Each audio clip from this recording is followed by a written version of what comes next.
a lifestyle. Sports cards and we live now. Jeremy Lee in the building and every guest that you ever needed. Sports cards after hours keep the hobby heated. Updates, hobby talk like you never seen it. Sports cards live and none could ever beat it. Sports cards is a lifestyle. Sports cards and we live now. Welcome to another episode of Sports Cards Live with your host, Jeremy Lee.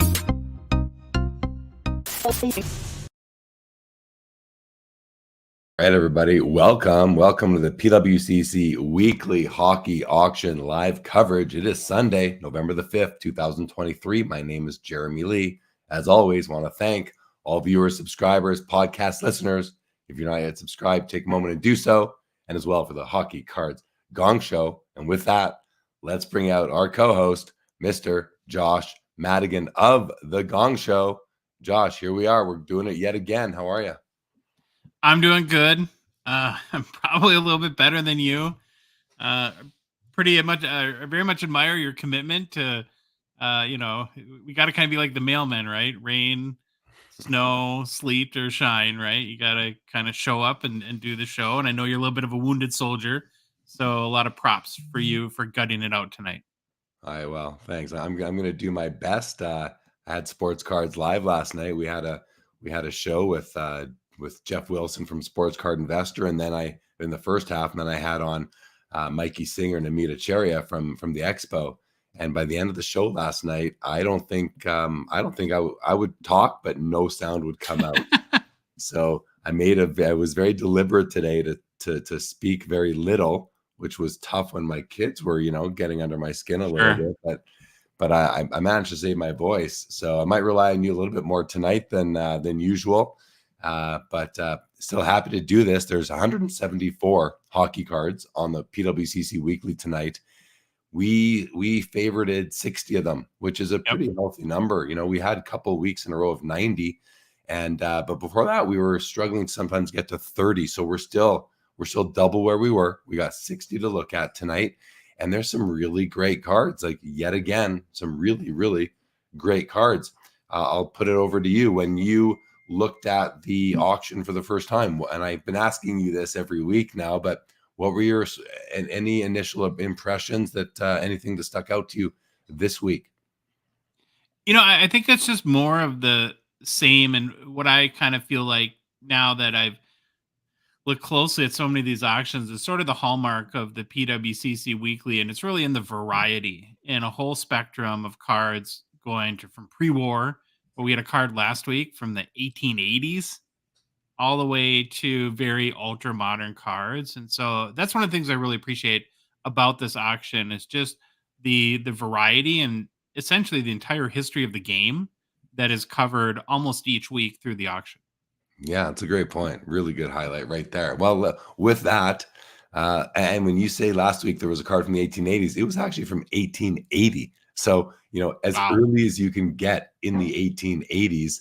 And just so cool. So cool. Well, we're going to start this week off with 1951 Parkhurst. Now, in the past couple of weeks, we've seen all the great rookie cards from the 51 Parkhurst set, along with other non-rookies. But we're going to start with Boom Boom Geoffrion. This is a beautiful card. Hall of Famer, Montreal Canadian great. It's a PSA 8. Looks like an old slab. You can just tell by the early serial number and just the kind of primitive look of the PSA label right there. We look at the card, corners, edges all look really nice. Top right corner, top left corner, less than perfect, but still very beautiful. Centering obviously is what sticks out. You're probably looking at 60-40 centering on this, maybe a tad worse. When I zoom in on Boom Boom himself, though, I'm seeing a little bit of blurriness around the legs, around the glove here. So I think we have a slight registration issue, but look at the solid black background. Really nice there. The text, both the black and the red text, nice and bright. You have a slight, looks like a piece of fiber there from the cardboard itself. I'm not exactly sure what that is, but not too bad. You see it, but it's not too offensive. Overall, a really nice Geoffrion rookie. Again, PSA 8, very strong grade for this card. Pardon me. We might be hearing a bit of that tonight, you guys. I love this top row, by the way, Josh, because this middle card is my favorite and many people's favorite rookie from the 52 Parkhurst. And then this is easily everyone's favorite rookie from the 53 Parkhurst. So you've got all first 3 years of Parkhurst represented here in the top row. Tim Horton, obviously, the man who is, legendary in Canada now. Cards are sold with his name on it. He has a set in his name. This is a PSA 7, very strong grade. These are very often off center. Now, this is off center, but it's still really nice. Edges, corners look great. The print is really nice. The registration appears to be perfect to me. Really, really nice. Maybe the yellow plate situated a little bit low as I just look further, and I can see a bit of a shadow under the skate here. And I also see the same thing under his hairline. Might be tough to see a slight registration. That's not, there are much more offensive registration issues than those. Just a great card. The Tim Horton, I love the Horton rookie. And then you got the Beliveau rookie. Now, this is an above average eye appeal by PWCC. It's a 7. Now, I used to own a 7, and this one looks nicer than the one I had. It's not, it looks its age. The toning it has a bit, but it's not stark white. This is a nice copy, and the centering is unbelievable. It's a little high, but side to side, it looks really good. If we zoom in and just go have a look at the card, I mean, this is what they all look like to me. The color is good. The registration is good. Just a great copy overall. And it is the above average eye appeal, top 30% by PWCC's eye appeal specialists. So we're sitting at 3,900 on the Beliveau, 35 on the Horton, and 27 on the Boom Boom. I'm going to move it over to you now, Josh, to give us your thoughts on these 3 cards to kick off the show. Well, 3 bangers, that's for sure. Big time cards from the early Parkhurst set, of course. One little question I have for you, and I haven't seen as many of the Boom Boom Jeffreyon cards, but is his face typically that yellow in the print? I think it is. I say that because I would actually, I see we have some people in the crowd right now. Daniel, Rome, Mike, Jake, Todd, if any of you guys if any of you guys have any experience with this card, I feel like I've seen a few and I remember seeing that before. So I think it is the case.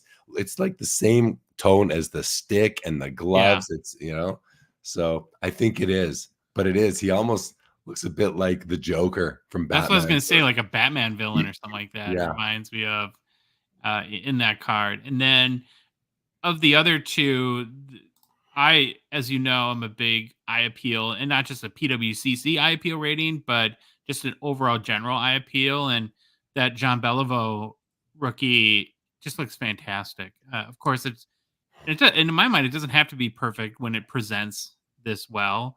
Of course, I think left to right centering is probably typically more important than top to bottom. So for most people, so that the fact that it's a little bit more off top to bottom probably isn't super bothersome. But I really, really like this card, and this would be the one that I would probably hone in on of any of the top 3. Yeah, and the top to bottom centering, it's a minor off center too. It's a 7. I don't know what's going on in the back of the card. People, please look at that for yourself. But this looks to be a very strong. Well, it is a strong 7. I certainly agree with what PWCC said here with the A, and I'm almost wondering if that was conservative. Could it have been an E for top 15% or perhaps an S for top 5? I like the conservative eye appeal ranking here or rating. So I'm not going to, push back. Plus we can't see it in hand. That always changes things. Let's just say hello to Todd McDonald. Good to see you, Todd. Jake Dahl. What's going on, Jake? Mike is here. I don't know, Mike. I'm going to try and talk quietly. Phil, what's going on, buddy? Yeah, I need a Halls. Rome, I told Josh before the show, I'm coming to this Toronto Expo no matter what. Hopefully I can talk.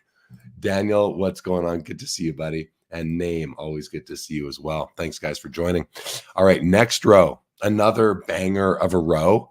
I mean, we've got the best rookie from the set here, 55 Parkhurst, the best rookie over here, 58 tops, and the fourth best rookie from the 57 top set over here. So a bit of an outlier for the row, but still the Pilote rookie is a great card. Let's take a look at the Plante. I'm going to close these last three.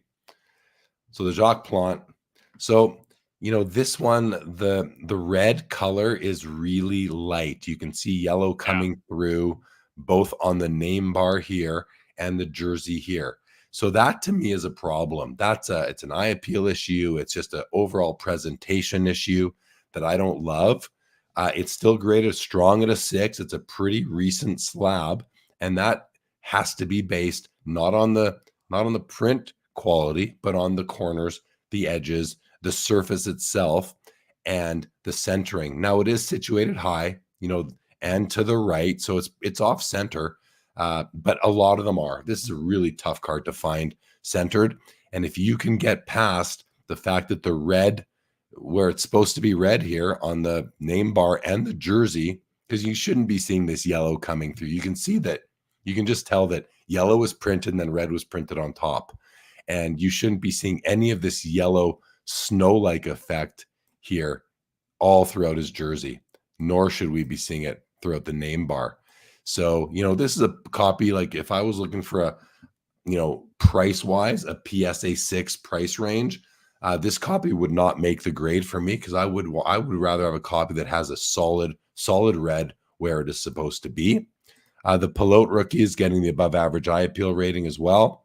Looks, what a banger. I mean, that's beautiful. Like, the color is popping. That yellow is super bright. Registration is perfect. Centering is, really good. Not perfect, but really good.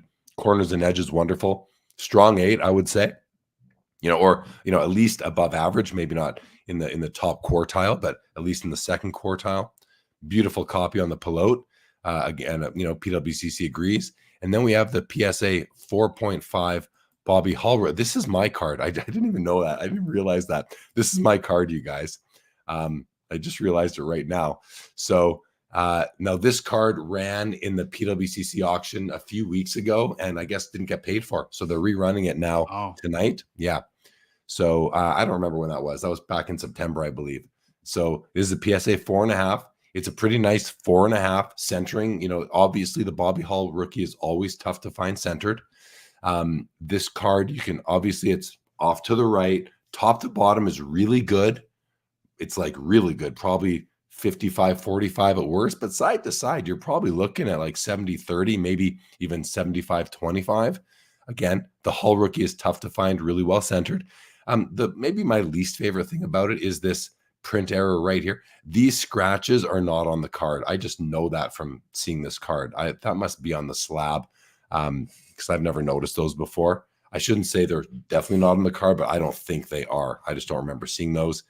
This here, this is an occurrence you see on many copies of the card, but not all of them. So you can find copies without it. But the registration, bang on, and I'm being really careful. Yeah, I'd say this is bang on registration. So a very nice copy for a 4.5. And, it does, I do think it's a strong 4.5. Josh, let's get your thoughts on these three. I really agree with you on the Jacques Plante. And, I'm not going to disagree with the grade, because of course I'm not a grader, but I just give it like my personal value, and I would probably value this more as a 4. So again, I'm not saying it is a 4 grade, but I'm just saying what I would be willing to pay for it, because, and I did, while you were talking, I looked at a number of other 6s that have sold, and I would say by far this is the weakest copy. And it just comes back to what I was talking about a few minutes ago, in that sort of personal eye appeal perspective that I look at, and it's really distracting, the nameplate, and then on the jersey with the yellow mixed in, and so that one makes this one tough for me. But it's an amazing card, and who wouldn't want to have a Jacques Plante rookie? So right, appreciate the card very, very much. I just want to add, this may be because what sparked this for me is when you said you would value it like a 4. And perhaps PSA could have put a print defect qualifier on this, a PD qualifier. That would have made sense to me if that is in fact a print defect. I don't think this doesn't look like something that happens over time to me, because then I don't think you'd see the yellow coming through, right? You're not going to lose I don't think you're just going to lose one layer of ink, but I'm no printing specialist. So maybe this should have had a print defect qualifier on it, and then it would fairly, that would be what it should be valued at, is about that 4. So, but I'll let you continue. And then I don't know a lot about Pierre Pilote. So that's a player that I need to learn more about. And that's part of what we do on our show each week, is go through the process of kind of looking at some of the legendary players from the game. And so it's really hard for me to have much comment on although again, another one of these probably really old slabs. These cards were graded a while ago. And then the Bobby Hall, obviously, again, a very cool card. Now, do you still have a Bobby Hall rookie in your collection? Did you just so decide this to is part with an extra? Yeah, exactly. Actually, I purchased this card before the pandemic in a huge a huge graded rookie collection. And this is one of the last cards that I retained from that collection. So this was never PC. I have a 6 in my PC. And so this was never a personal collection card. It's always been in my showcase with me. Yeah. Gotcha. All right. And I just want to say hello to Jeff McMahon. And Todd says that the Boom Boom face looks to have a touch more yellow than a number of examples on eBay. And Todd, I would ask the question, could you say the same for his gloves, and what else was yellow on that on the Boom, and the stick? Was that consistent throughout? I.e., was the yellow printing plate a little over inked for that run? Yeah. All right, let's keep on roll. Another Bobby Hall in the auction. Oh, look at this one. This one looks amazing. So this is a SGC 7 with the exceptional eye appeal rating. Now this one has really nice centering. Really nice centering. Now it's not perfect. Again, you can see, especially up here, it's a little bit narrower here than here, but not bad. Top to bottom looks really good. Like, this is about as good as you get for centering. The one thing that the only flaw that I really see, which makes me wonder why it's only a 7, is some of this like snow showing through on the jersey. Yep. You got a fisheye right there. You got a couple fisheyes, but they blend in as if there's snow. The snow defect, I don't know what the technical term is for snow, but we're seeing it throughout the red jersey, but that's not so bad. This is a beautiful copy. Like, I could see PSA throwing this in an 8 or an 8.5 holder, on the right day, just depending on the day and the temperature in the room, sort of thing. That's an amazing card right there. Listen, this is a third year Johnny Busick, and I just thought it was a pretty card. We've never looked at one before. It's a PSA 8. Busick's a Hall of Famer, original 6 Boston Bruins guy. You got a fisheye right there, but centering's not perfect, but probably still grades within the standards for an 8. Really nice card. Just a fun card. And then this one here. Now, I don't know if a lot of people know, but back in like the late 80s and the 90s, when people were getting back into the hobby, kind of like the way people got back into the hobby during the pandemic, people did that as well in 89, 90, 91. And people who were getting back, who were at the time in their 40s, were going back and collecting sets from the 60s. And the 64 tall boy set was one set that a lot of these guys, and I knew them, they used to come into my shop, were chasing down. And the Marcel Paillet was the short print rookie card from the set. The 64 tall boy set has no rookies, Crozier and Paillet, maybe a couple other complete no names. But this was the grail of the set. And I bet very few people know that. I'm curious if anybody does. And that's why I wanted to look at it, because this is an exceptional copy. It's an SGC 7.5, but it's just beautiful. And so if anyone in the audience, or anyone ever who's been working on the set of 64 Topps tall boys, this is the tough card to find. So I just thought that was an interesting thing to bring up. Josh, over to you. Yeah, so we talked about the Bobby Hall SGC 7 on our show, and we talked about Hall before, but in looking into this card, and particularly the grades, what really stood out to me is, and you've mentioned this not only today already, but a number of times before, how hard it is to find this card in a high grade at any grading company. So I'm just going to roll through quick because I think it's worth it. Going through but by SGC, PSA, and Beckett, what the grading profile looks like at a 7 or better. So there's a top 10 at SGC of 7, and there's 6 graded higher. So there's 2 7.5s and 4 8s. That's the highest grade SGC has. Then at PSA, there's 36 PSA 7s, 7 PSA 8s, and 2 PSA 9s.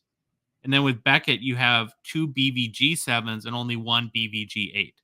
So in reality, between these, if you look at just like the 7 grade, that near mint grade, there's only 16 cards between SGC, PSA, and Beckett that are graded higher.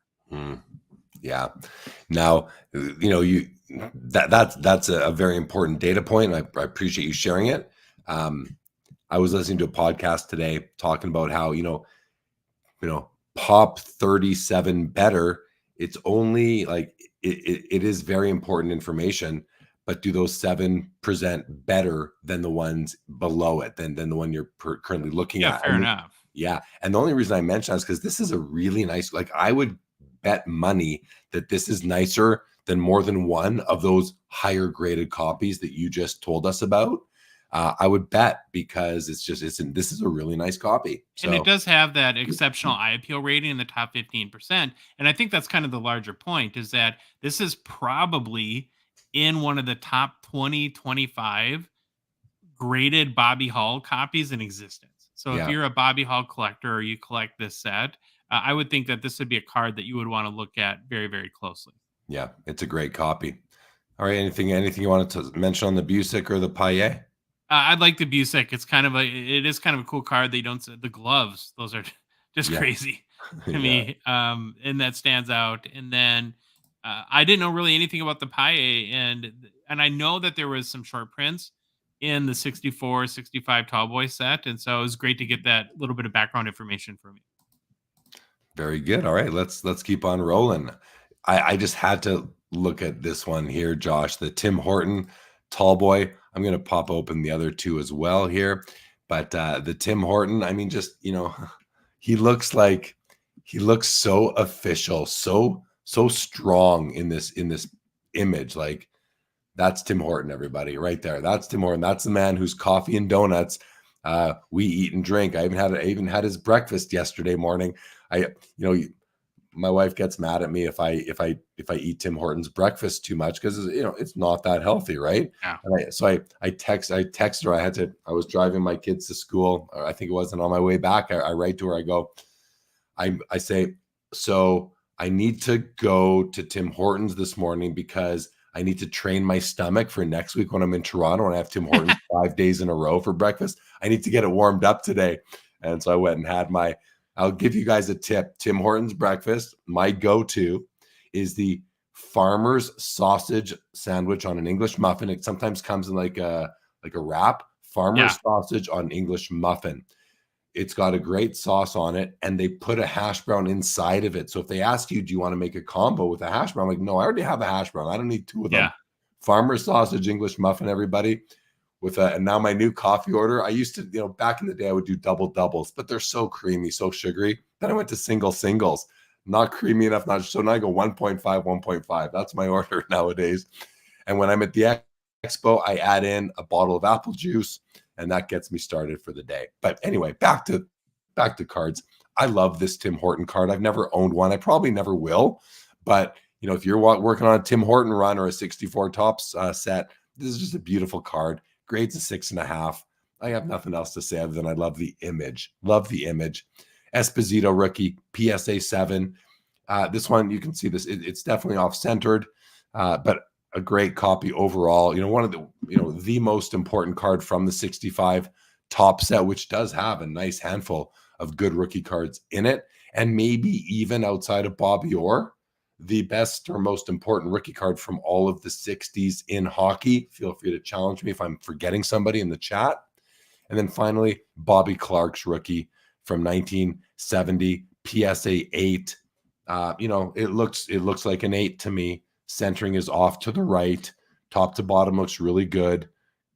You're noticing like registration's good. All these things are nice about it. And Bobby Clarke is a really important rookie card from the 70s. You know, besides him, you got Dryden, Dion, Lafleur. I mean, this set has 3 key rookies with Gilbert Perreault and Daryl Sittler as well, and Brad Park, you can argue as well.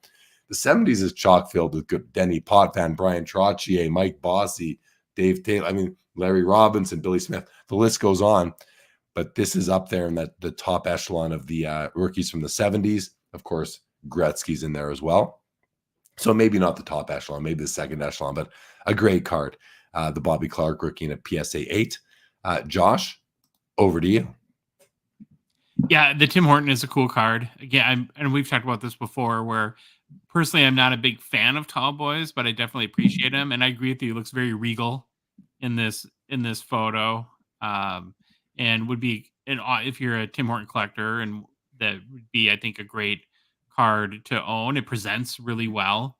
The centering is pretty good. It's got a little bit of that rough cut to it, which is don't typically see with tops, but kind of interesting in that, especially on the right edge. And I just like the color. The colors are so vibrant with that kind of hunter's orange almost background, or hunter's red, and then with the deep blue of the Leafs jersey is pretty. I think that's a cool card.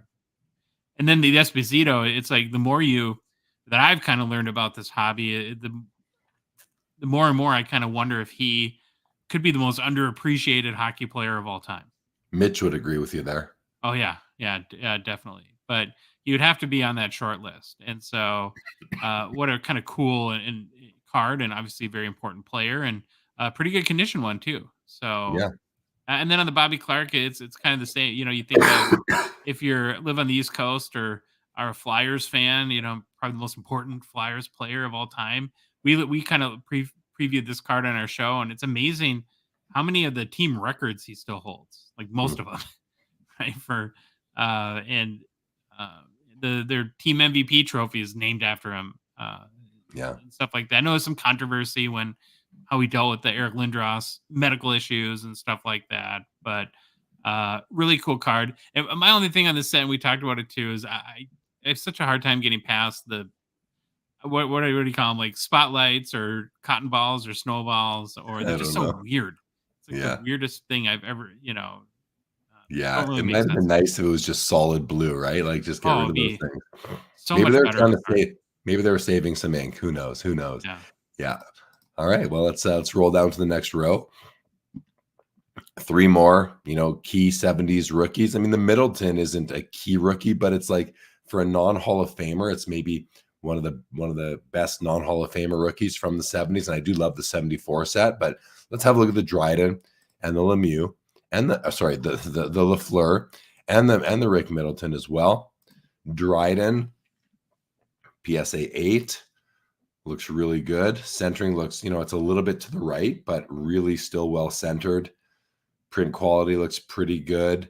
Registration, I'm not seeing any issues with it at all. I'm saying that slowly because I'm just double checking my thought. Yeah, looks really good. Corners, edges, all look really nice. Maybe if I'm having to find something, maybe this top left corner looks to be a little, I can't even see what's wrong with it. So it just seems to, you can just notice how squared off this corner is, where this one just isn't quite as squared off. I'm not sure what's going on there. Bottom corner, like this corner is gorgeous. This corner is really nice. Bottom edge, great. That's a very nice copy. You have a little bit of like some of these, a little bit of maybe some black ink coming through or something. I'm not sure what that is.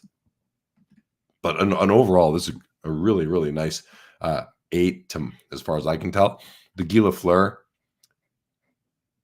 Yeah, I mean, centering is really good on this one too. Again, not perfect, but I don't think it's 55-45 bad.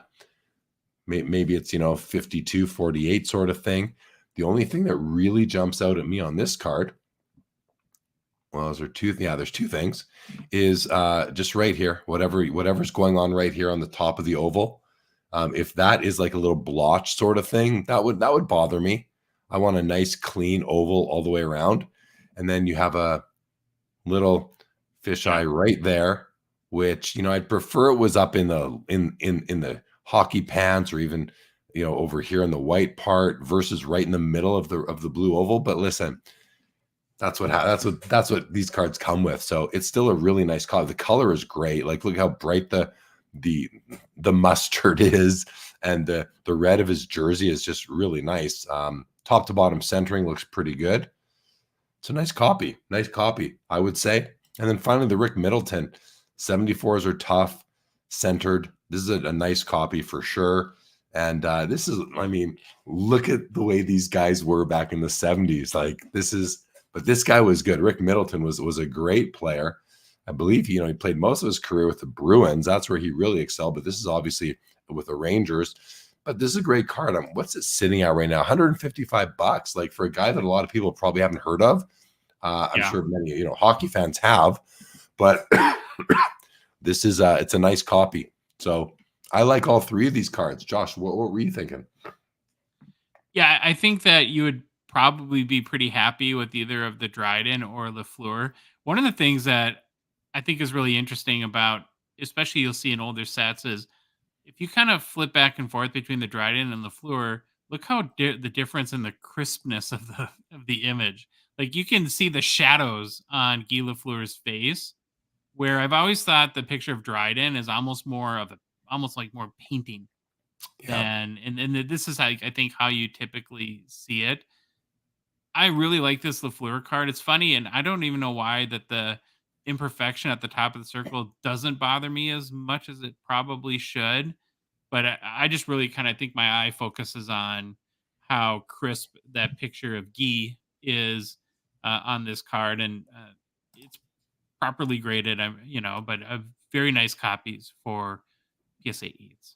Great observation too on the kind of basic look of almost it's something's off with and that's not just this copy, that's the Dryden rookie overall. It just doesn't look like a photograph, where this is certainly a photograph. So do you have familiarity with Rick Middleton? I don't, but did he pay for that haircut, do you think? Or no? The trainer probably. I like the part down the middle. I mean, this guy was rocking for sure. All right. He looks like he would not be one that you'd want to scrap with, but no, probably not.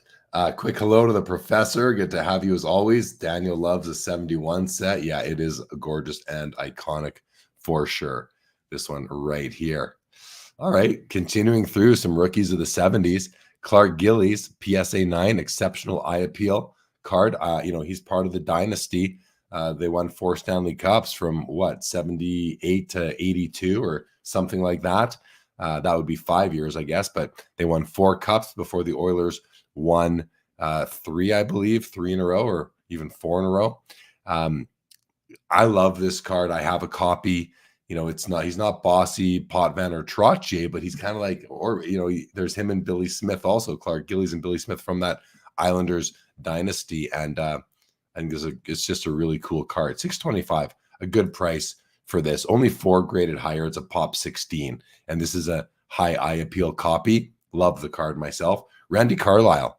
I mean, I'm a Carlyle fan. He played for the Winnipeg Jets. He's had a rocky road as a coach for several teams since then, but not a key card from the set. Not one of the top, like there's Doug Wilson, Dave Taylor, Bernie Fedorko, and Mike Bossy, I'd say are the top 4 rookies, but he's in that next tier. And perhaps even a little bit underrated. He had a good career. He really did. Wasn't an offensive defenseman, but he was a leader and a good defensive defenseman. And he was really a big part of Timo Solani's rookie year when he broke all the records in Winnipeg. And then you have a autographed Wayne Gretzky rookie card. So let's pop this guy open for a moment and take a look. The card is graded authentic. The auto has a 10. This is a large auto on there. I mean, I don't know that I've ever seen like the Y so big. The card itself is, it's a bit of a mess. It's off center to the left. It's got creases throughout, up, especially in the top right here. You can just see the word Edmonton is pretty faded. It's got registration issues, corner and edging issues, creases through here. You can see. So you're not buying this card for the condition of the card. You're buying it because it is a Wayne Gretzky autographed rookie card. I think the price is impacted by the condition of the card, and I don't know the population on autographed Gretzky rookies, but look, it's a $2,300 because it's just a Gretzky autographed rookie. So pretty cool. Josh, any thoughts on these three? Yeah, we talked about the Gillies on our show because it's just a card you don't see very often. And at a PSA 9 with that exceptional eye appeal rating, with only 4 graded higher, again, just kind of like the comment I made with the Bobby Hall, it's probably one of the really best condition graded copies out there. And so if you're a fan of that Islanders dynasty run and want to collect the players that are instrumental in helping them capture their 4 Stanley Cups, that this would be a cool card to have. He kind of looks like his girlfriend broke up with him about 3 minutes before the photo. That I've always kind of laughed about this one. Just and then the hair is pretty good too. And then on the Gretzky, it's kind of interesting. The more that I learn about and study the hobby, and probably the more my taste change, the more I just feel like this is a card that shouldn't be autographed. But I would totally get why somebody would want it. It's like there would have been a time, I think, where I would have been all about this card, and I can't even almost articulate why I'm not anymore.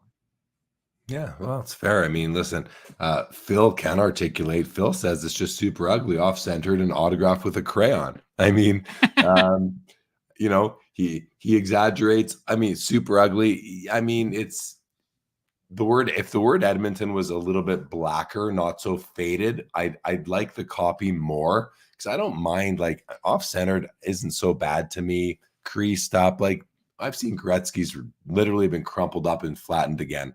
And I'm tolerant of that. But this word Edmonton really bothers me, that it's not more solid black. So I'm with Phil on that part of it. Autograph with a crayon. I mean, I just think it's I think it's more of a thick Sharpie. I know he's joking, you know, obviously, but I think that a lot of people like that it's a big, bold autograph on there. So. It seems really fast to me, Jeremy. Like, I've seen a lot of Wayne Gretzky autos now. And one of the things I really appreciate about his signature and how he signs is the care that he takes. I just kind of feel, looking at this auto, that somebody shoved the card at him while he was like walking out to his card or something like that, and grabbed their Sharpie and did a real quick, you know, probably trying to be polite sort of deal. And I could be totally wrong there, but it's just like, that's one of the things I really like about his auto cards, is that, and we've commented before too, for a guy that's probably signed his name more than any athlete that's ever lived, how nice his autograph typically is. Yeah, except maybe Pete Rose. But I hear you. Yeah. Daniel talks about the 71 Dryden again, mentioning it's the first goalie card to feature a goalie wearing their mask on a card. That's pretty cool right there. Okay, let's see if we can get through. Well, we're not even through page 1, and we're already 8 minutes into extended bidding, everybody. Of course, all access extended bidding on the platform. It would be nice to get through 2 pages before 8:30, but I don't think we're gonna. PSA 8, Wayne Gretzky O-Pee-Chee rookie. I think this is the one that someone last week said they had an issue with the grade. Now let's just take a look. So from a distance, it's really nicely centered. The edges and corners look to be really nice as well. And I'm saying that knowing that the rough cut on the left goes all the way to the top and bottom of the card, which impacts the corner a little bit. So I'm kind of ignoring that and saying there's still very nice corners. The overall color looks pretty good. The word Edmonton is nice and bold. I mean, compare that to this. It's night and day, like literally night and day right there in the word Edmonton. Yeah. The word Oilers looks okay. We do have a registration. So now I'm going to talk about the flaws that I notice in the card. We have a registration issue. It's evident. You can look at the word Oilers. It's higher than the word. Usually when we're doing this, Josh, the word Oilers is lower down. In this case, it's higher up. And it's also shown right here. The oil drop is it's like floating up through its pocket pretty high. And if we zoom in even more, you'll see that the yellow plate is like low down. It's hard to see exactly where it is, but that's what's causing like some of this. So that's what's causing, first of all, on the word Oilers, we're seeing it as well. you see the yellow coming down under all the letters, right? You can see that, the shadow coming off of the red. You also see the red coming up over here. So I think you have a combination of the red being high. Maybe just the red is high and the yellow is well placed, but I think the yellow is also a bit to the right. So you have a couple issues going on here. You know, not the sharpest kind of border of his legs here. Like these on a perfectly registered card is a sharp line. There's no wondering what's going on there. Now let's look at the rough cut, because I know this is it's a rough cut that some people, some people like it, some people don't like it, but have a look as we go up. I mean, there's a lot of parts of this rough cut where it does come into the blue, which is typical and okay. And it's more serious on the left side. The right side is like really sharp. And that's just a function of like one blade being replaced and the other one not. The top is rough. The bottom is cleaner as well. So this card, I think, as far as the grade, I think the grade is right as far as corners, edges, and centering goes. But the eye appeal nature of it, let's see. I don't think PWCC gave it an eye. They do. Oh, they give it the high one. They give it the top 5%. Yeah, that's just wrong. They just missed the boat on this call, in my opinion. Again, I don't know exactly what PWCC's criteria are for eye appeal on the Gretzky rookie. Like, does it include registration? If it doesn't, then they did, from a centering perspective, this card is beautiful. Like, centering wise, this card is it perfectly centered? I think it's perfectly centered. So, and that's where I think a lot of their weight goes. But I don't know, like for me, I would not have given this. I might have given it the A, but I certainly would not have given it the E because of the registration. The word Oilers is like significantly higher than the word Edmonton. That personally bothers me. I also wonder about the difference in the edges. The rough cut on the left. Like we know that the rough cuts are okay, but should it be uniform to make the card look more symmetrical? And this doesn't have that. But with that left edge isn't that bad. Like, we're zoom in and you can really see it, but when you zoom out, like if you're holding the card, it's not that bad at all. So I think maybe it's a bit over eye appeal ranked, but I could still see giving this card the A, but not the E or the S. Oh, sorry, I thought it was the S. The S is the highest. This is the E. I still wouldn't give it the. I would have given it the A if I was going to give an eye appeal ranking right here. It says top 5%. It's actually a mistake. It is a mistake. It should be a top 15%. It is. Yeah, that's right. That's right. This is a typo here, you guys. The E is top 15%. So that's what's confused me here. Yeah, this card I think is still a bit. I think the A is more appropriate for me. Josh, what do you think about this one? I think it shows you the weight that the hobby places on centering, because I totally agree that the centering looks impeccable. For me and my taste, I don't mind the rough cut. It's maybe a little rougher than I would like on the left edge, but I like my rough cut more uniform. And so I think that part is a little bit distracting. And then the obvious registration issues that go about it. And I feel like a broken record sometimes, but I think some of these concepts are so important with vintage that you really have to buy the card and not the grade. And if you're in the market for because what the grades do is they represent a price range, is that I think it's so important with this card in particular to take your time and look at as many eights as you can and try to figure out, based on what matters to you most from a eye appeal perspective and what flaws you can live with and flaws you can't, to really kind of get an understanding of what's the Gretzky that's right for you. Yeah, I think you said it well there, in that it really is, what are you looking for? If centering is the end all be all and registration isn't that important, this card's right up your alley. For me, registration is basically the end all be all. So to me, registration is more important than centering. So I would wait for a card, and my personal 8 has both centering and registration. Not perfect registration, but a lot better than this.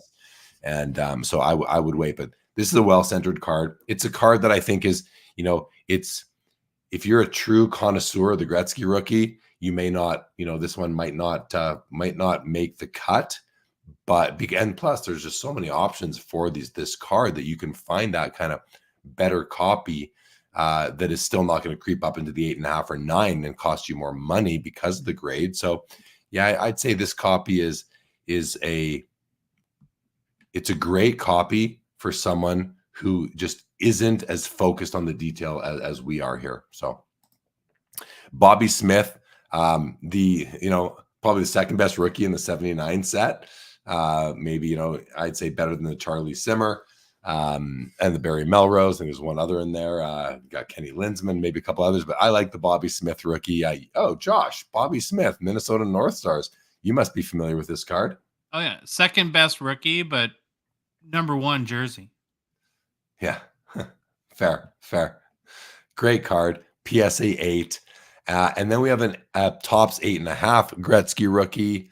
I'll let you guys look at that one yourself because, the Topps just had a much higher quality production than O-Pee-Chee, so there's not really much to really analyze. I will take a quick look just for centering purposes, though. And as like this card, it's a little bit high, but side to side, it's you're looking at 55-45, top to bottom, maybe 60-40 or 65-35.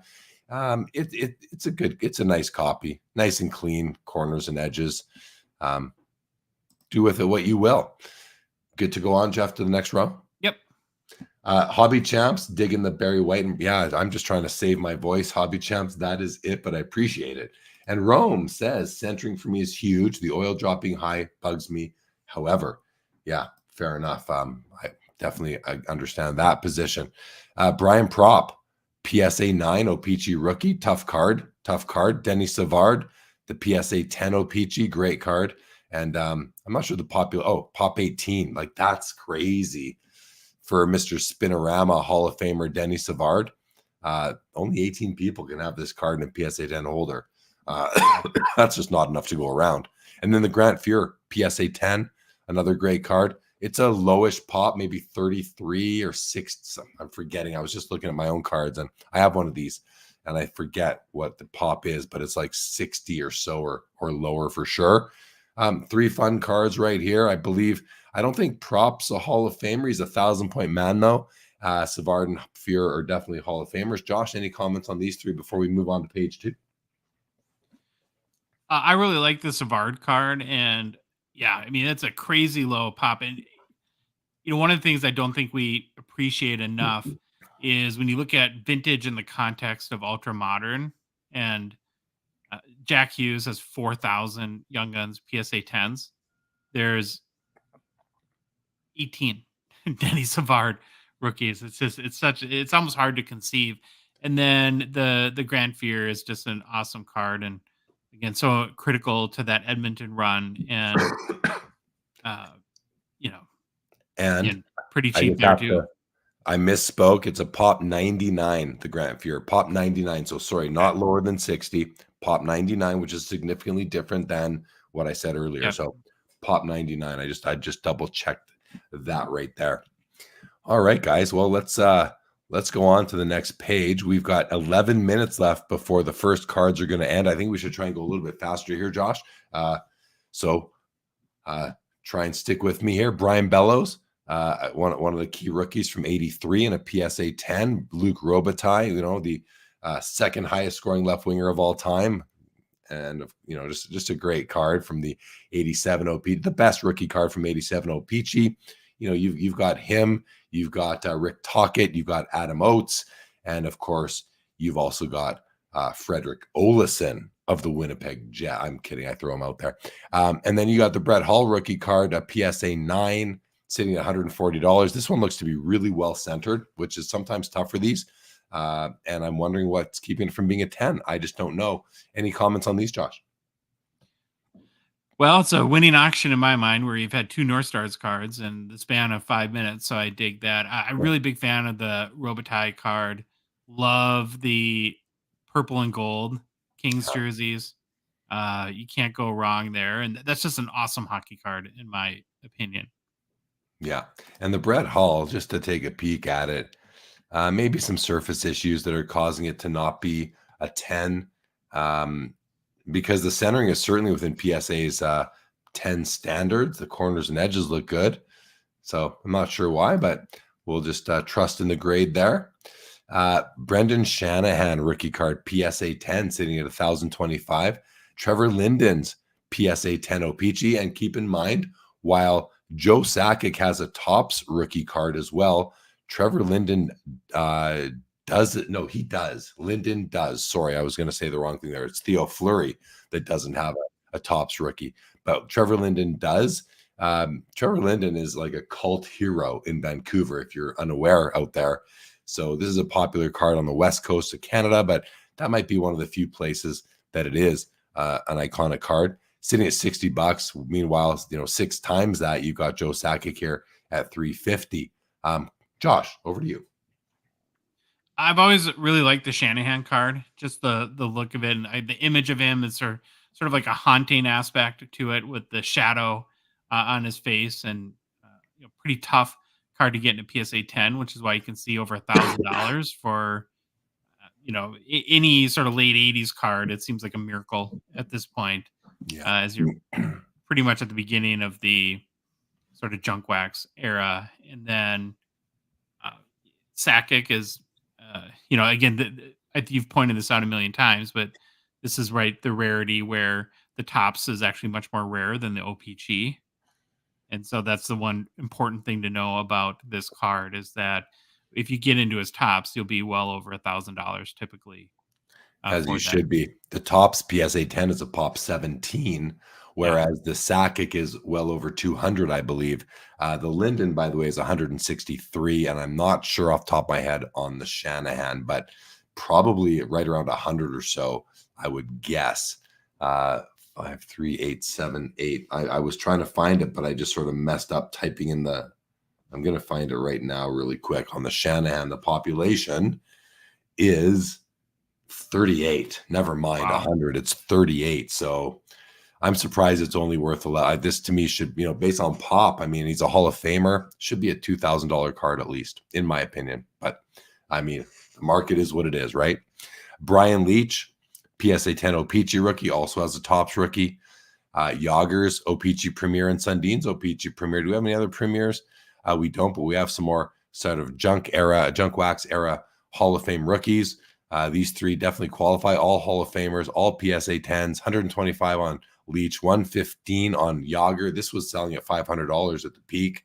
And Matt Sundin at $26. Josh, pick one of these ones. You can't pick Yager. I'm just kidding. What do you think of these 3 cards? Well, I've always appreciated Brian Leach, and it's kind of funny, right? We just celebrated Erik Karlsson as a defenseman getting over 100 points last season, and it had been 30 years, and the last person to do that was Brian Leach. I think in the 91 or 92 season, whenever that happened. And so I just really kind of appreciate his legacy to the game, and so I'm a fan of that card. I like the Yager rookie, the Premier. I don't know if it's my favorite of his or not. And I think I'm right in remembering that this might be the most graded PSA hockey card of all time. I don't think it's the highest PSA 10 count, but I think it might be the most graded card ever. More than Gretzky, huh? I believe so, yeah. Wow. All right, let's keep on going. Marty Brodeur, Score Canadian, PSA 10, $44. Pavel Bure's Upper Deck Young Guns, the first edition ever of Young Guns. Although this is a high number card, so I think they were all high numbers actually, so that would stay valid. $58 on that. And Alexei Kovalev, kind of a player who was mentioned as one of the most skilled players of his time, but he's well forgotten about now. I don't think Upper Deck's made any real patch autos of him or even patch cards of him that come to mind. So you don't have a lot of options, but Alexei Kovalev had a great career and was a very skilled player. $23 right there. Josh, I'll give you a shot at these 3. Yeah, the one I would comment on is the Pavel Bure, which again is right in my wheelhouse as a child collecting, 13 years old. It was just so electric having him and Fedorov, 2 Russians, that kind of dynamos come into the league. And the thing about this card that I still remember to this day is 13-year-old me being so perplexed about what CCCP means. knowing that, well, it's the Soviet Union, it's the USSR. What the heck is CCCP? I don't even, now I'm going to go look it up because I don't think there wasn't Google in 1990 Right. to answer these questions for us. And so, it's been a mystery for 30 years in my mind, Jeremy. Yeah, I hear that. Now I love this row right here, okay? Because I was a big Saku Koivu fan. The guy came back from cancer. He's a Finnish player. I have a soft spot for the Finns because of Teemu Selanne. 92 Upper Deck was the first time they went to this, like they changed the design completely after 90 and 91. The 92 set was a whole different design. I loved it back in the day. And it's Saku Koivu, just a class act all around right there. PSA 10, $37. Come on. Jerome McGinley's SP rookie, Upper Deck SP. This is the predecessor to the whole SP Authentic and all the other SP brands that came after. And $500 for the PSA 10 Iginla. So that's nice to see some respect happening here. There is a die cut version as well, where the right hand corners have a little bit of a rounding off going on. So consider that. But I consider this to be, this is his rookie card. He's got a few, but I love this card. And then Daniel Alfredson, the 95 SP. I love the 95 SP set. Again, Daniel Alfredson, one of the best Swedes of all time, big Alfredson fan. And I love this card. I have a copy. I know I have an Iginla and an Alfredson, so I'm not sure myself a Saku Koivu, but I might have to pick one up again if I don't. I love these. How about you, Josh?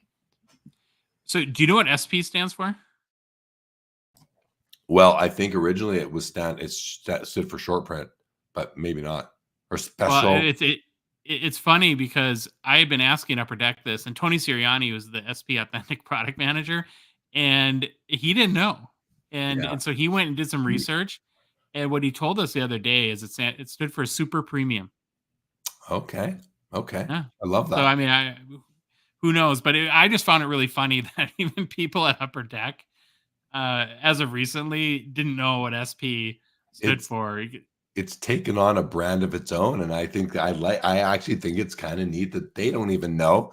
And I don't know if he does he know 100%, or was there some speculation? I think he kind of said with like 85% confidence is what I would gauge. But and what I would say about all three of these cards is that, I was talking to Troy about this today, how, we're so regimented almost with our rookies now, is that everybody gets a base Young Guns, everybody gets a Future Watch Auto, everybody gets a Cup RPA, that when you get into these like mid 90s to early 2000s, and you have, like, we were looking at like a Jonathan Quick rookie, which is an SP Authentic Future Watch non-auto card, that you can kind of appreciate some of these guys that have these sort of oddball rookie cards. Yeah. Well, back in the day, I mean, I was buying packs of this, and these were both great. Then you have the 96, I believe, that has the Zdeno Chara SP rookie. Now, by then, did they call it SP Authentic? Maybe I think they called it SP Authentic by the time Chara got in the set, but I love those. The Zenith set in 97 was a huge set. You had the Luongo rookie, the Le Cavalier was like the biggest card in the set. There's a few others, but this is a really cool card. PSA 9, $54. I know you like, Josh, you like the Parkhurst, Ovechkin, and Crosby rookies. Here's a BGS 9.5 Ovechkin and a 06 SPX Gretzky jersey auto at a 25, BGS 8.5, sitting at $430. You want to pick one card here to talk about so we can try and get through this page?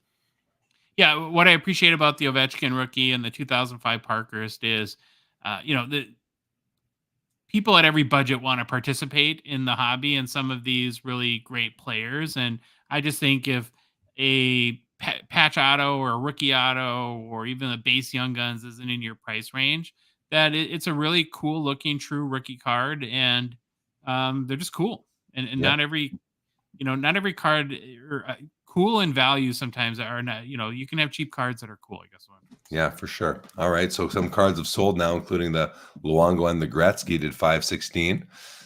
The Kessel Young Gun PSA 10 does $86. He's looking for a contract. Stamkos, crazy Stamkos. I mean, if his rookie card came out now with the hype he had back then, it would be $2,000. And we have a Rookie year Foundations auto patch quad patch, Jonathan Tavares. I mean, this is another card that would have been huge back when it came out. $185 right now. I'll keep on running here. Stop me, Josh, if there's any card. The one thing I would say about the Kessel is that that's he gets made fun of because like the hot dogs and it's sort of his level of fitness, but he's the Iron Man. He seems like I think most people consider him a Hall of Famer. This card is only a pop. I have it right here, 202. So for $86 for a guy that's won Stanley Cups and should be a Hall of Famer, has the Iron Man record, that's pretty cheap. Grab it. Well, too late tonight, but grab it next time. Another Tavares rookie year auto patch is honorable numbers at $130 and a 9. I mean, these things are selling for a lot less than they used to. McDavid, SB Authentic, Future Watch Auto. Card is an 8. Auto is a 10, $3,800. I mean, a PSA 10 is like, what, 15 grand or so, I believe. Yeah. And I just want to see the auto. Yeah, the auto's great. The auto's great. I mean, who knows why this is an 8, but what an opportunity to get in on one of these for a lot less than that. If you can just sacrifice the grade on the card itself. 2015 quad Foundations 1 of 1 auto Ovechkin, $2,100. Dual jersey, dual tag. Yeah, it is what it is right there. Josh, any comments? It's crazy that OV 101 Cup patch auto is $2,000. $2,100. Hobby Champs makes a great point here. Stamkos so underappreciated, likely 700 goals, 1,500 points, 2 cups. Yeah, Phil loves Alfie, of course. I love Alfie too, Phil. I really do. Daniel says the Leafs need to fire Brendan Shanahan. All right, let's go to page 3. Austin Matthews, SPA, Future Watch Auto, dual 10-10, $3,700. I feel like this card was selling for a lot more not too long ago, like over 5 figures, I feel like. Here's his Spaffwap, the SPA Authentic Future Watch Auto patch out of 100. Now, this is out of 100. This is out of $999. There's only $600 difference to me. And this has the patch. So take it for what it is. Matthew Tkachuk, Cup RPA, 4-color, BGS 95, $390. When he was ripping it up in the playoffs last year, I think this would have crossed the $1,000 mark, but he hasn't been off to the greatest start, has he, Josh? No, a little bit slow. Okay, let's keep on rolling here. I just have a quick comment, Jeremy, I want to make about the Matthews. Is that it shows you the power and the cachet of the Future Watch Auto, given that, as you already mentioned, the Future Watch Auto patch is only 100 copies, and it is a BGS 910, by the way. It has the patch, and it's right now less than the Future Watch Auto. I know. I was thinking the same thing. This seems to me like such a good buy compared to this, but yeah, the hobby wants what the hobby wants. Mitch Marner, Young Gun, PSA 10, $200. Jack Hughes, Raw, 150, and Cale Makar, PSA 10, $350. Josh, I mean, was this not over $1,000 a little while ago? And this card, tell us about what's going on with Jack Hughes. Well, he's in the midst of his really kind of a true breakout. The last month of Jack Hughes has been absolutely insane. We have records almost every day. And one of the things that are questions that has been proposed to us is, when's the right time to sell? And I just think that what happened to him this weekend and getting hurt is very much the cautionary tale. And there's no like right or wrong. There's no perfect way to do this, but I'm a big fan of taking wins. And so if you had Jack Hughes cards that you had always intended to sell, and, there's a lot of people that have that mentality, Jeremy, of it's like, well, yeah, I bought this card for $200 and sure, it's worth $600, but what if it's worth $1,000 3 months from now? And, sure, that might happen, but it has the same amount of chance to lose that value as well. And so, but in general, this card has a 77% gem rate, his base Young Guns. And so probably not the worst idea to buy a raw, but in my mind, it's not a great card for a long-term investment because it's already at 4,029 pop count at a 77% gem rate. That's not a great combination for long-term value. Now, he's hurt at the moment, and he's week to week, is my understanding. I had feared that it was going to be season ending, but I saw today a headline saying week to week. So I think Yep. that's good news. I think you might find your best opportunity in the last couple of months to buy a Jack Hughes rookie. Maybe. So just keep that in mind. We have a Makar Credentials debut ticket access red at a 25, sold for, at $360. Pretty cool card, pretty cheap. I listen. Makar he was at the top of the Hobby Love meter, and he's just not there anymore. Not at the top, Bedard is there now, I would say, but Makar still, one of the best defensemen like of all time. Early, I know it's early to say that, but it's just a fact. And that's a pretty cool, rare on card autograph rookie card of Makar. We got. You want to pop that one open real quick, Jeremy, because there's there's something I want to point out on it. I'd actually looked at, this is a card I was very interested in because I like credentials. I like these debut ticket access autos, but I think this is an example. If you've wondered like why the whole like PSA 10 auto 10 thing has become very popular in the last 6 months or so, this card just has the card graded and not the auto. And I'm not an auto grader, but I don't think this auto would grade as a 10, and at least, and that's why I didn't bid on this particular card. Makes sense to me. I wanted to just shout out Larry got the Makar 200 less than he bought one 2 months ago. Yeah, no doubt. I mean, 420 seems like a steal to me, Larry. No doubt. Hughes quad jersey foundation sold for $250, and Cole Caulfield's PSA 10 does $276. We've got the McTavish does $75. Lucas Raymond, a pair of them do $40 to $50. Another one does in that same range, and a Cole Caulfield auto SP Authentic Future Watch does $1140. Pop 2 in an SGC 10 holder.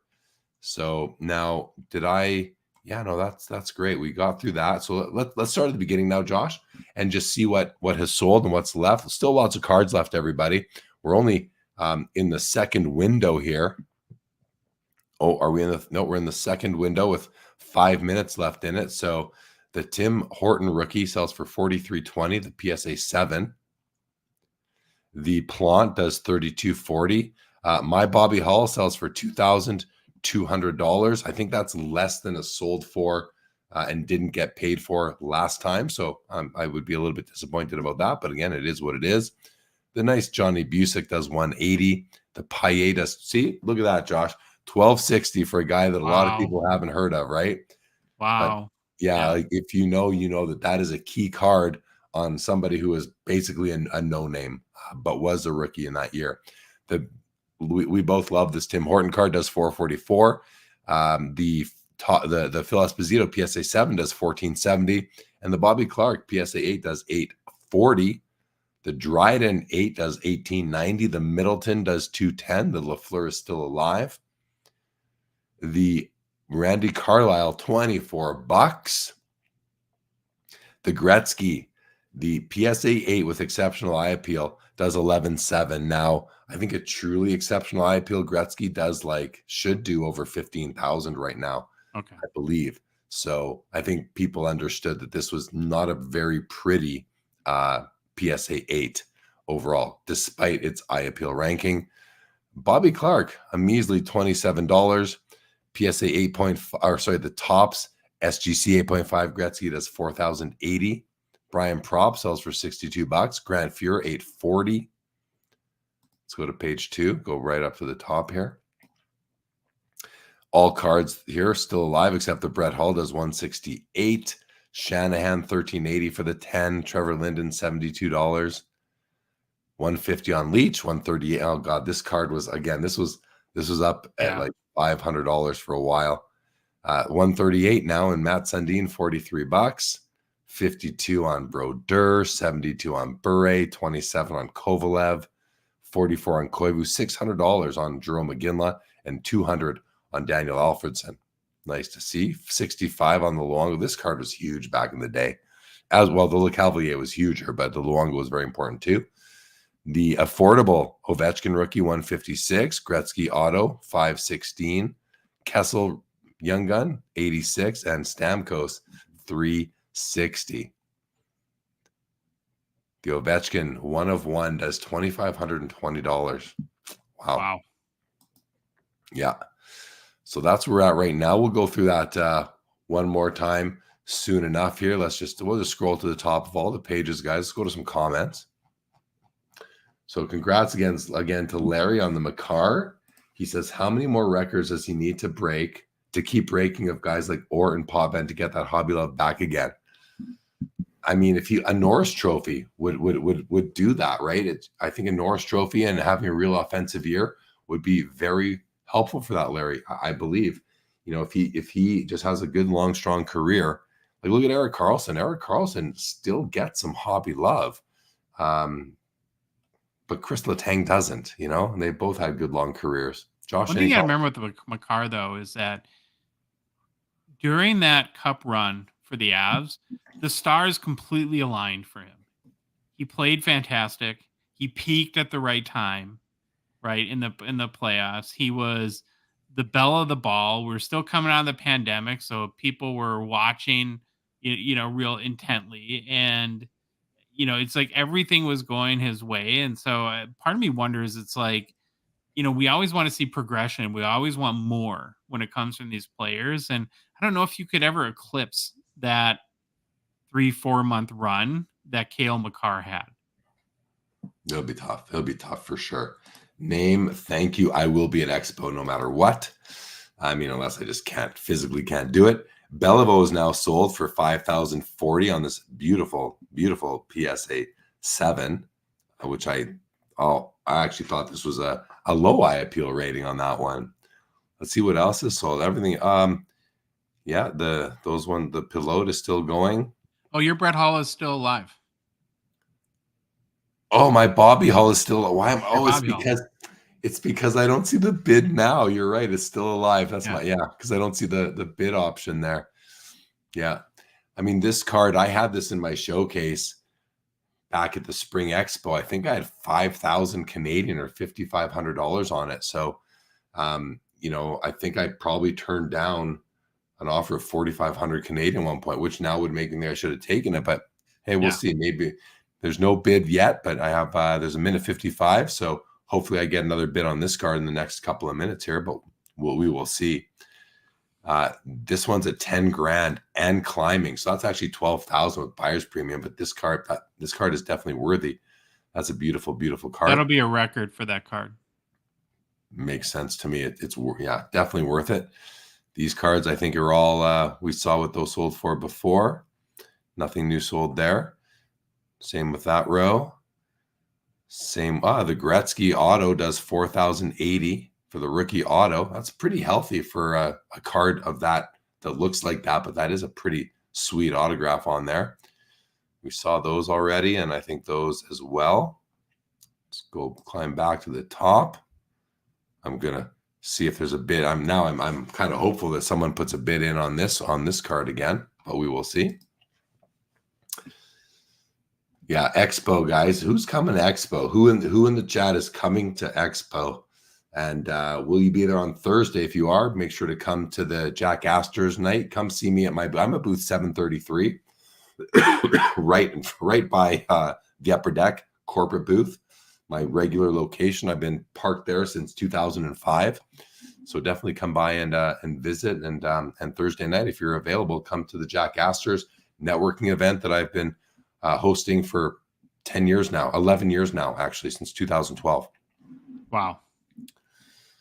Which is like 22 expos worth minus pandemic. So maybe it'll be the 20th time. Now, it hasn't always been at Jack Astor's. It was the Lone Star Mexican restaurant. We moved it to Jack Astor's several years ago. It's a great room there, and it's very accommodating. So I think it works out well.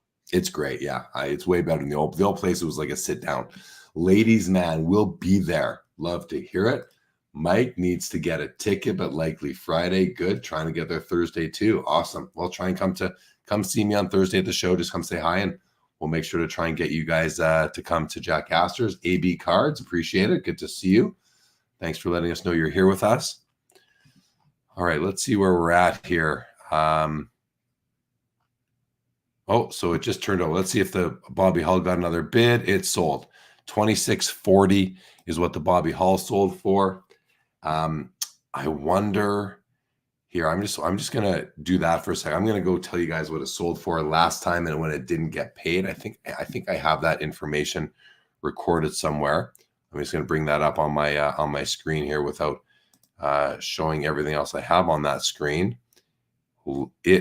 Last time it sold for $2,800, and tonight it sold for $26.40. So just a little bit less. So not too bad, I guess. Not too bad compared to last time. But of course, if I would have sold it if I would have taken an offer in April, but it's like Josh said earlier, it's worth $400 now, but maybe it would be worth $600 later. You just never know. As they say, sometimes the first offer is the best offer. Look at this. Bobby Hull has jumped from 10 to 11 now, Josh. So well into record territory. Lafleur still going, just got another bid. So this one's going to go for another 8 minutes now, another 8.5 minutes on that one for sure. I wanted to look to how to sort by newest bid or recent bid, but I don't know if I can do that. I'm in my favorites right now, and that might be why I can't do it. So why don't we do this? Let's go to this page. The Matthews did $45.60. The patch, Future Watch Auto Patch, $38.40. Tkachuk RPA, $504. Marner's at $220. We saw what those sold for. $400 on this Makar.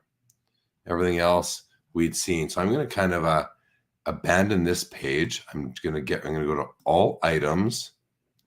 Let's let that reload. And I'm going to go to hockey only. And this will show us all the items, not just. Now I think, can I go by bid? I still can't sort by bid. In the Premier auction, we can do it. I don't know how to do it here. Maybe I just can't. But in the Premier auction on PWCC, one of the show I do with Adam Gray, we're able to do that. So, well, that is what it is. So let's see what else is sold now.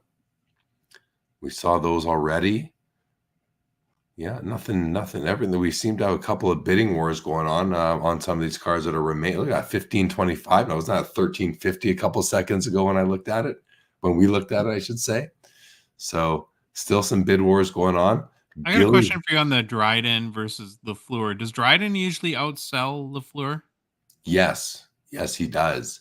But keep in mind, well, actually, I think you're saying that because it looks like they're right around the same right now. Yeah, they're right around the same. Right around the same. If there's no more bids on the Guy Lafleur, this is going to sell for about $18.30 or so. Yeah, $18.30 exactly, which is a little bit less than this. But the Dryden usually well outsells the Lafleur. Now, I don't know if that's across all grades, but I feel like it is. Yeah. Okay. Yeah. But let's see. It's going to go for another 5 minutes after this minute ticks away, and if there's no more bids, this will end still a little bit less. I just saw the Jeffrey just got a bid up to $3,600, so this now is over $4,200, over $4,300 with buyer's premium. So nice showing on the Jeffrey rookie. Not sure what the population is on it or how many are higher, but it's probably got 40 or so, I would think. I'm guessing. You want to check that, Josh, or do you want me to? I'm happy to. I can check. I got the cert. If you can read me the number, I can look it up real quick. Yeah, 01556093. 16 seconds left, guys, on this window. So for the cards we are watching, the Pilote might be done here in 7 seconds. We'll see. The Hull is going to go to the next window. The Lafleur is going to the next window, as is the Gillies. That window is now closed. The Savard has now sold for $1,650. Gillies is now into the new window, as we said, as is Lafleur. We'll see if any of these cards get any more bids. I have a feeling like the Lafleur will be done, but prove me wrong, somebody, and throw in a bid. So the Jeffreon, Jeremy, has a pop of 30 at PSA 8, and there's one graded higher. There's one PSA 9. Wow. So this is one of the 31 nicest copies. Wow. Yeah. Daniel A says this time change always messes me up for a couple nights. Yeah. Good night, Daniel. We'll see you in a few days anyway, buddy. Thanks for joining as always. Always appreciate it. So, okay. 4 minutes left here. Only a few cards. Now, why don't I do this? I want to just look at the cards that are still active. I always kind of forget how to do that. So let's just go to this page in the meantime, see what's still going. Wow, Luc Robitaille at 950 for his PSA 10. Still going. These three are still sold. Sold here. Luongo, yeah. These are done. These are done. This one is now 174 final. 5160 on McDavid. 3.5 minutes left. So now let me see if I can. We got favorites here, but we can't. One lost outbid, high bidder, my bids, flash all items. I'd like to just see the ones that are still alive, but I don't think we can do that. I don't think the system allows us to do that. So that's fine. We'll just wait this out, guys. 3 minutes, and we'll see what happens. And after this window, though, Josh, I think we're gonna wrap it up just because I'm having trouble talking here. So there may be a couple cards that we're watching that we don't see end tonight, but that's okay. We'll wrap it up shortly here. Everybody in the chat, thanks as always for joining us. And if you have any comments, questions, if you bought anything tonight, sold anything tonight, let us know. Let's have let's help you celebrate, especially if you bought something. We do know that Larry got the Makar Young Guns, $200 less than last time. Rome, if you're still there, did you buy anything or sell anything tonight? If you're, of course, you don't have to share. A lot of people like to keep these things private, and I certainly understand that. Hey, Jeremy, I'm not sure if you have access to your email right now, but I just sent you a picture of the record sale of a PSA 8 Boom Boom Jeffreon. And I think if you could pull that picture up and compare it to this card, that you'd find it pretty interesting. Yeah, I see it on my phone. So let me unshare for a moment, and I will try to bring that up, and then I will reshare just so I can actually have a nice image of it on the screen here. Ooh. Let's see.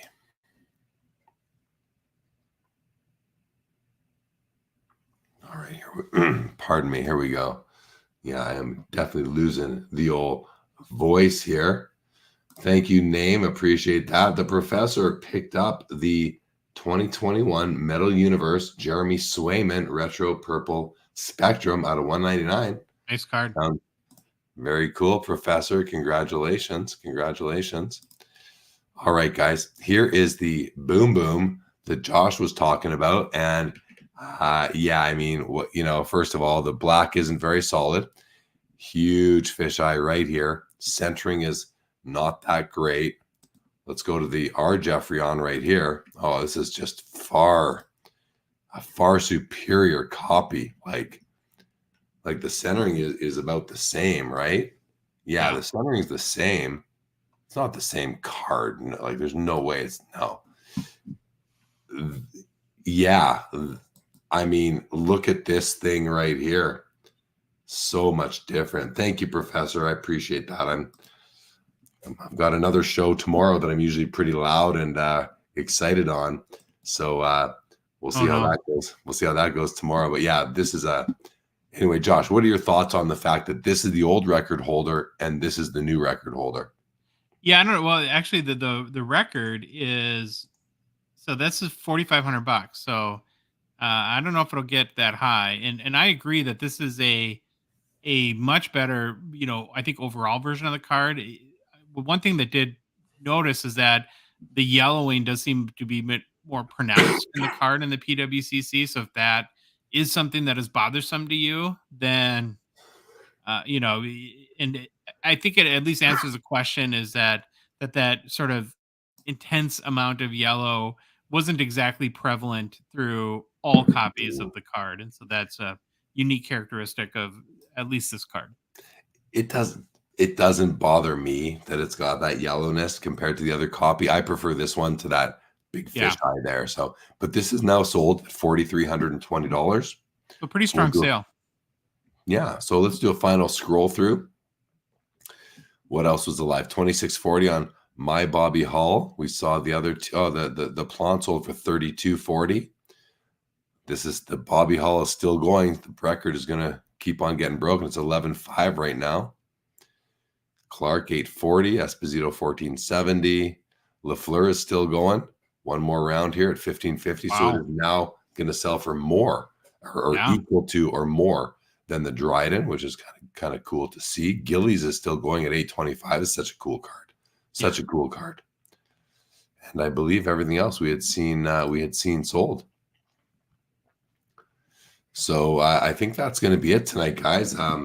Josh will wrap up a few minutes earlier than normal, maybe about 8 to 10 minutes earlier than normal, but I think we're good for tonight. So thank you guys in the chat for joining and watching the show tonight. Hope you learned something. Josh, thank you as always for bringing your knowledge and inquisitive nature and just another viewpoint. Thank you, sir. Well, rest up, get better. In true hockey player fashion, you toughed it out. And so I give you a lot of props for that. And hopefully your voice heals overnight because there's no rest for the weary if you've got another show tomorrow.